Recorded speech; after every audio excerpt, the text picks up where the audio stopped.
The rain fell steadily on the cemetery, droplets sliding down the polished surface of Ethan Monroe's casket. Rachel Monroe stood motionless, her black dress soaked at the hem, her daughter Ava's small hand clutching hers tightly. Neither spoke as the casket was lowered into the ground. 3 days ago, Ethan had been alive. Now, all that remained were memories and a hole in the earth that could never be filled. Rachel and Ava pulled into the driveway of their home, the windshield wipers still fighting against the relentless rain. The house looked exactly as they had left it that morning, the porch light Rachel had forgotten to turn off, the recycling bin still on the curb, Ethan's gardening gloves on the porch railing where he'd left them last weekend. "Can we have hot chocolate when we get inside?" Ava asked, her voice small but hopeful, seeking comfort in the familiar. "Of course, sweetheart," Rachel replied, reaching for her purse. "With extra marshmallows." They hurried through the rain to the front door. Rachel fumbled with her house key, her fingers still numb from the cold cemetery grounds. She inserted the key into the lock and turned. Nothing happened. Frowning, Rachel tried again, jiggling the key slightly as she sometimes needed to do when the old lock was being stubborn. Still nothing. "Is something wrong?" Ava asked, huddling closer to her mother under the narrow shelter of the porch. "I think the lock might be jammed," Rachel said, trying to keep her voice steady. She had dealt with so much already today, a stuck lock seemed like a cruel joke from the universe. Rachel glanced at the window beside the door, hoping to see if maybe the latch on the back door was still open, as it sometimes was when Ethan forgot to close it properly. What she saw instead made her blood run cold. The white linen curtains she had hemmed by hand last spring were gone. In their place hung heavy, ornate floral drapes with tasseled edges that looked like they belonged in a different decade. "Mom," Ava's voice wavered as she followed her mother's gaze. "Those aren't our curtains." Rachel felt a surge of adrenaline replace her fatigue. She pressed her face closer to the glass, peering into her own living room. What she saw made no sense. There were boxes stacked where their couch should be. And sitting in Rachel's reading chair, casually sipping from a teacup, was Diana Monroe, Ethan's mother. Beside her, arranging throw pillows on the love seat, was Jocelyn, Ethan's younger sister. Both women were still dressed in their funeral clothes, as if they had rushed here directly after the service service where they had hugged Rachel and offered condolences. Rachel's hand flew to the doorbell, pressing it repeatedly. When that produced no response, she began knocking, then pounding on the door with the flat of her hand. "What's happening, Mom?" Ava asked, her voice rising in panic. "Why are Grandma and Aunt Jocelyn in our house?" Before Rachel could form a response, the door opened a crack, the security chain still in place. Diana's face appeared in the narrow opening, her expression neutral, almost bored. "Rachel," she said, her voice flat. "I thought you'd be staying at a hotel." Rachel's mouth opened and closed, words failing her momentarily. "A hotel? Diana, this is my home." "Our home," she gestured to Ava, who was partially hidden behind her. "Please open the door. We're soaked, and Ava needs to get inside." Diana's eyes flickered to Ava briefly, then back to Rachel. "I'm afraid that won't be possible." "What are you talking about?" Rachel's voice rose. "Let us in right now." "No," Diana replied coldly. "It was Ethan's home, and now that he's gone, it belongs to his family. You're no longer part of that." Rachel felt as if she'd been slapped. "We are his family. I'm his wife, and this is his daughter." "You were his wife," Diana corrected. "And without a will specifying otherwise, this property reverts to his legal next of kin." "That's me." Rachel shook her head in disbelief. "That's not how it works, Diana. The house is in both our names. Now, open this door before I call the police." "Go ahead," Diana replied with a thin smile. "I have the deed right here. The mortgage was in Ethan's name. You were just the wife." "Mom," Ava whispered, tugging at Rachel's sleeve. What's happening? Rachel squared her shoulders, trying to project a confidence she didn't feel. Diana, don't do this. Not today. Not to Ava. For a moment, something flickered in Diana's eyes, perhaps doubt or even shame. But it was quickly replaced by hard resolve. You should have thought about Ava's security before you married my son without a prenup. We both know you were after his money from the beginning. What money? Rachel exclaimed. Ethan was an accountant at a small firm. We lived paycheck to paycheck for years. And whose fault was that? Diana hissed. You and your expensive taste. That fancy design degree that never paid the bills. Behind Diana, Jocelyn appeared, placing a hand on her mother's shoulder. Mom, maybe we should let Ava in. At least she can stay in the guest room until we figure things out. Diana hesitated, then shook her head. No. She goes with her mother. That's best for everyone. Rachel felt Ava's grip on her arm tighten painfully. We'll go, Rachel said, staring directly at Diana. But this was your biggest mistake. She turned, placing an arm around Ava's shoulders, and guided her daughter back to the car. Once inside, with the doors closed against the rain and the curious eyes of Diana watching from the window, Ava burst into tears. Why is Grandma being so mean? Where are we going to go? All my stuff is in there. Dad's pictures are in there. Rachel pulled her daughter close, her own tears mixing with the raindrops on her face. I don't know why she's doing this, sweetheart. But I promise you, we will get our home back. Everything that's ours, everything that was Dad's, we'll get it back. How? Ava sobbed. Rachel started the car, her mind racing. They could go to a hotel for the night, as Diana had so callously suggested, but with what money? She had spent nearly everything on the funeral arrangements, expecting to sort through their finances once she had a moment to breathe. We'll go to Mrs. Bennet's, she decided aloud, referring to their elderly neighbor who had been bringing them dinner every night since Ethan's death. Just for tonight. And tomorrow, we'll figure this out. As they backed out of the driveway, Rachel caught a glimpse of Jocelyn in the window, now hanging one of Diana's gaudy landscape paintings where Rachel and Ethan's wedding portrait had once been. You said this was Grandma's biggest mistake, Ava said quietly as they drove the short distance to Mrs. Bennet's house. What did you mean? Rachel gripped the steering wheel tighter. She thinks she knows everything about your dad and me. She thinks she can just take what's ours because she's his mother. But there are things Diana Monroe doesn't know. Things your father made sure of just in case. She trailed off, not wanting to burden Ava with her suspicions about Diana's long-standing jealousy or the measures Ethan had taken years ago when his mother had tried to interfere in their marriage. Mrs. Bennet welcomed them with open arms, her weathered face creasing with concern when Rachel explained in simplified terms that there was a misunderstanding about the house. Of course, Mrs. Bennet said, already pulling extra blankets from a closet for the fold-out couch. Stay as long as you need. I told Harold last week, God rest his soul, that Diana Monroe was at your place awfully quick after the ambulance came, bringing boxes. She said she was helping organize. Didn't seem right to me. Rachel felt a chill. She was bringing boxes to our house while Ethan was still in the hospital. Mrs. Bennet nodded solemnly. The day before he passed. Said she was helping you get organized for the difficult days ahead. Her words, not mine. Rachel sat heavily on the edge of the couch. Diana had been planning this even before Ethan died. The thought made her physically ill. You get some rest, Mrs. Bennet said, patting Rachel's shoulder. Things always look different in the morning light.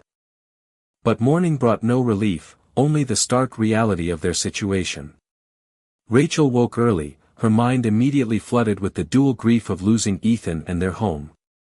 She slipped outside to call the only lawyer she knew personally, her college roommate, Angela, who now practiced real estate law. They can't just change the locks and claim the house, Angela assured her after hearing the situation. Regardless of whose name is on the mortgage, marital property doesn't work that way. And you have tenant rights at a minimum. But what if the mortgage really is only in Ethan's name? Rachel asked, remembering with a sinking feeling that in their early years, her credit had been poor. And we don't have a will. Even without a will, as his spouse, your inheritance rights supersede his mother's, Angela explained. But Rachel, I need to see the documents, the deed, the mortgage paperwork. Do you have copies? They're in Ethan's office. Rachel closed her eyes. In the filing cabinet. In the house. That's problematic, Angela concluded. I need to get back in there, Rachel said, resolve hardening within her. Today. No, you need to let me handle this legally, Angela cautioned. Breaking in would only. I wouldn't be breaking in, Rachel interrupted. It's my house. And there might be another way in. After promising to meet Angela later, Rachel went back inside to find Ava helping Mrs. Bennet make pancakes. She explained to Ava that she needed to go back to the house to get some important papers. Can I come? Ava asked immediately. I want to get Marshmallow. She was referring to the stuffed cat Ethan had given her, a constant companion left behind in their hasty exit. Not this time, sweetheart, Rachel said gently. I don't want you to have to see Grandma like this. I'll get Marshmallow for you. I promise. Reluctantly, Ava agreed. Rachel set off on foot, taking the long way around the block to approach their house from the back alley. She knew what she was about to do was risky, but she didn't care. This was her home, and somewhere inside were the documents that would prove it. She slipped through the back gate. Everything looked surreal: Ethan's half-finished birdhouse on the patio, Ava's bicycle against the fence. She approached the side laundry entrance, knowing it had a broken latch Ethan had been meaning to fix. He'd placed a wooden dowel in the track to secure it, but if Diana didn't know about that particular quirk. Rachel slid the glass door. It opened without resistance. They hadn't discovered it. She stepped inside, hit by the smell of a cloying floral air freshener attempting to erase the scent of her family. Moving silently, she heard Diana in the living room on the phone, discussing clearing out the old furniture. Rachel slipped down the hallway to Ethan's home office. The door was closed but unlocked. She eased it open, half expecting to find the room ransacked. To her surprise, it was untouched. His desk was still cluttered with papers, a half-completed Sudoku, a mug of coffee now grown moldy. A snapshot of his last normal day. She moved to the filing cabinet, pulling open the drawer marked, Home. She grabbed the mortgage folder first. What she saw made her breath catch. There, on the most recent statement, was her name alongside Ethan's, not just as his wife, but as the primary borrower. The refinancing she had done 2 years ago to save them from foreclosure, a secret she had kept to spare him the stress. Diana was wrong. As she was about to close the drawer, a black folder caught her eye, labeled simply, Post-nup, do not discard. Her hands trembled as she pulled it out. Inside was a postnuptial agreement, signed and notarized 3 years ago, specifying that in the event of Ethan's death, all jointly held assets, including the house, would transfer exclusively to Rachel Monroe. Attached was a handwritten note from Ethan. Rachel, if you're reading this, it means I'm gone and Mom has probably tried something. She never forgave me for choosing you, for choosing love over obligation. This should protect you and Ava. Show this to a lawyer immediately. Protect Ava. Protect yourself. I love you both more than anything. Ethan. Tears streamed down her face. Even from beyond, he was protecting them. She was so absorbed she didn't hear the footsteps until the office door swung open. Jocelyn stood there, her expression shifting from surprise to alarm. What are you doing here? Rachel quickly shoved the documents into her bag. This is my house, Jocelyn. Mom. Jocelyn called. She's in Ethan's office. Diana appeared in the doorway, her face contorted with anger. You broke in. I could have you arrested. For entering my own home? Rachel replied calmly, holding up the mortgage statement. The home that's in my name. I just came to collect some documents, Diana. Documents that will be very interesting to my lawyer. Diana's face paled, but she recovered. Whatever you found won't matter. Ethan would have wanted his family to have his home. He chose this life, Diana, Rachel said, her voice firm. He chose us. And he knew exactly what you might try to do. She held up the post-nup folder. That's not real. Diana said quickly. He would never. It's notarized, witnessed, and completely legal, Rachel interrupted. And it specifically names me as the sole inheritor. Now, I'm going to leave peacefully, but I'll be back with my lawyer and possibly the police. She moved toward the door. The older woman stepped aside, her expression calculating. You think some paper will protect you? She asked quietly. He was being manipulated. Rachel paused. By all means, Diana, take that argument to court. I'm sure a judge will be very interested in how you broke into my home and changed the locks while I was at my husband's funeral. As she walked away, Jocelyn called after her, you left the back door unlocked when you rushed to the hospital. We figured you wouldn't mind us settling in. Rachel turned back one last time. You know what, Jocelyn? I don't think either of you ever really knew your son and brother.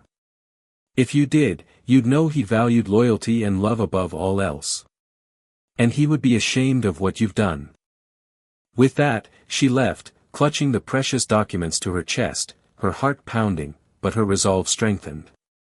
As she walked back to Mrs. Bennet's, she felt something she hadn't experienced since Ethan's collapse, hope. The following weeks were a blur of legal filings and temporary living arrangements, but Rachel held on to that hope. The court date was set. Diana, true to her nature, challenged everything, claiming Ethan was of unsound mind and that Rachel had manipulated him. The day of the hearing, Rachel stood in the courthouse, Ava's hand in hers. Diana and Jocelyn stood across the hall with a high-powered attorney, but Rachel felt a strange calm. Angela had prepared her well. The hearing was a painful rehashing of their lives, with Diana's lawyer painting Rachel as a gold-digging manipulator. But Angela systematically dismantled their claims with evidence, the doctor who testified to Ethan's clear state of mind, colleagues who spoke of his meticulous nature, and the financial records that proved Rachel had saved their home, not stolen it. The most powerful moment came unexpectedly. When Diana's lawyer tried to call 12-year-old Ava to the stand, hoping to twist a child's words, Ava herself stood up. I want to talk, she said, her voice clear and strong. On the stand, she spoke with a simple, devastating honesty. She talked about her parents' love, their quiet jokes, and the special signal they shared. When one of them was stressed or sad, Ava told the judge, they'd squeeze the other's hand 3 times. It meant, I am here. I saw them do it all the time, especially when Dad was worried about work. They were a team. The judge's decision was swift and decisive. The house belonged to Rachel. A restraining order was issued against Diana and Jocelyn. As they left the courtroom, Rachel pulled Ava into a hug, tears of relief finally falling. We won, she whispered. We can go home. In the weeks that followed, they reclaimed their home and their lives. One afternoon, while sorting through Ethan's things, Rachel found a worn leather notebook. It was a garden journal, filled with his sketches and notes. The last several pages were dedicated to a secret project, a special garden for Ava, with each plant chosen for its symbolic meaning. Marigolds for protection, just like a mother's love. Rosemary for remembrance. Sunflowers, to always turn her face to the light. That spring, Rachel and Ava built the garden together, following Ethan's plans. It became their sanctuary, a living memorial. One day, a threatening note from Diana was slipped under their door, this house will always be mine. Instead of letting fear take root, Rachel had an idea.